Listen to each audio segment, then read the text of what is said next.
It all started with a job I wasn't even sure I wanted. I had just graduated from college with a degree in marketing, and like most fresh grads, I was full of hope, energy, and uncertainty.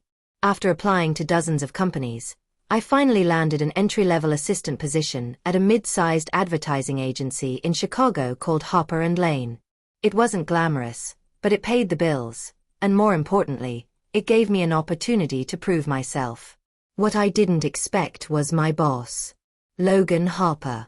He was one of the firm's partners, and yes, his last name was on the company logo. He was only in his late 30s, with short dark hair, thoughtful blue eyes, and a quiet charm that made people lean in when he spoke. He wasn't loud or overbearing like some executives. Logan led with calm confidence and always remembered everyone's names, even the interns. And the moment I met him during my orientation, I felt something I couldn't quite explain. He had smiled at me, offered a firm handshake, and said, "We're glad to have you, Emily." That's all. But something about the way he said it, like he genuinely meant it, lingered in my mind for days. I tried brushing it off. I mean, come on. He was married. He had a picture of his wife and 2 kids on his desk. It wasn't just wrong. It was ridiculous. But crushes don't ask for permission. Over the following months, I found myself looking for reasons to be in meetings he led, to linger when he was talking, or to volunteer for projects under his supervision.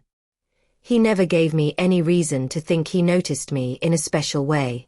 He was always respectful, professional, but friendly, too. He encouraged me in meetings, gave thoughtful feedback, and once, he stayed late to help me finish a campaign proposal when I was drowning under deadlines. It was that night when things shifted for me emotionally. We were the only 2 people left in the office. I was exhausted and flustered, staring at my screen, and he came over, pulled up a chair and said, "Let's finish this together." 2 hours later, the report was done. But I couldn't stop thinking about how close he'd been sitting next to me, how his sleeves were rolled up just a bit, how he looked at me when I laughed at one of his dry jokes. And then he said something that stayed with me. "You're going to do big things here, Emily. I see how you work. It matters." That night, I went home with butterflies in my stomach, and guilt weighing on my shoulders. Why did I care so much what he thought? Why did his words make me feel special? I knew the answer. I had a crush. A growing one. I kept it to myself. I never told my friends. I didn't dare flirt or cross any lines. But the thoughts, they didn't stop. I'd catch myself staring during meetings. I knew every detail about his schedule. I even found myself memorizing the way he smiled when he talked about his daughter's school recital or his son's love for soccer. He was clearly in love with his family. And that made it worse somehow, because it reminded me he wasn't mine to like. Months passed. I got promoted to a junior account manager role. I had more responsibility, and that meant more interaction with Logan. Every time we had a one-on-one project discussion, I felt like I was walking a tightrope between admiration and longing. Then came the company retreat. A weekend trip to a lakeside resort in Wisconsin for all employees. Workshops, bonding activities, the usual corporate stuff. I was assigned to a group presentation with Logan and 2 others. It meant working closely over 2 days, and even though I tried to stay calm, I couldn't deny the excitement. It felt like a getaway, even if it was still professional. On the second evening, after the group dinner, a few people gathered around the campfire. Logan was there too, laughing with the team, holding a mug of cocoa.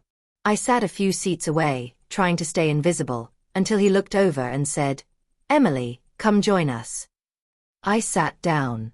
The fire flickered between us. For the first time, outside the walls of the office, he felt more human. Less boss, more person.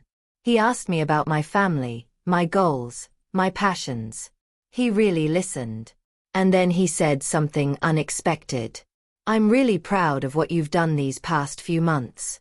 You've grown a lot." "Thank you," I said quietly. He nodded, then looked down at the fire for a long moment before adding, "It's nice, sometimes, having someone at work who gets it." "What do you mean?" I asked. He smiled a little. Just people who actually care. Most just clock in and clock out.